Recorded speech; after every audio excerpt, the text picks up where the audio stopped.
Bago pumutok ang araw, nakapalibot na ang mga pulis ng Antipolo City para ihain ang search warrant sa bahay na tinutuluyan ng target na si J.R. Despojo alias si Soy na umano'y nag-iimbak ng mga iligal na armas sa isang compound sa Barangay Kupang.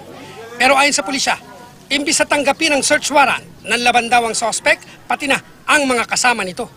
Unang nasukol at napatay sa loob ng CR ang kasabwat umano ni Despojo sa panguhold up na nakilalang si alias Vincent. Ang target ng search warrant na si Despojo at kasama nitong si Dari Alvarado alias Batik nakipaghabulan at nakipagbarilan daw pero inabutan sa bubong ng bahay. Parehong dead on the spot ang dalawang suspect. 4 pa ang naabutan sa loob ng bahay na agad na aresto ng mga otoridad. Nag-resist sila, so lumaban at with their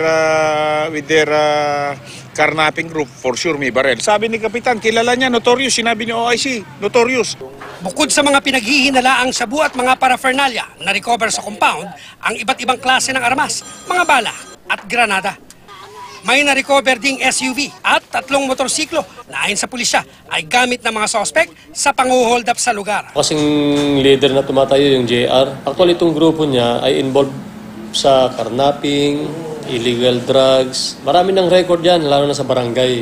At sa amin din, listed yan eh. Tinutugis na ng pulisya ang iba pang mga kasamahan ng mga suspect sa grupo nila na bukod sa panguhold up at pagpapakalat ng droga ay sangkot din daw sa snatching, carnapping at serye ng akyat bahay sa Antipolo. Wala pang lumulutang nakaanak ang mga nasawing suspect para kunin ang kanilang labi. Cesar Apolinario, GMA News.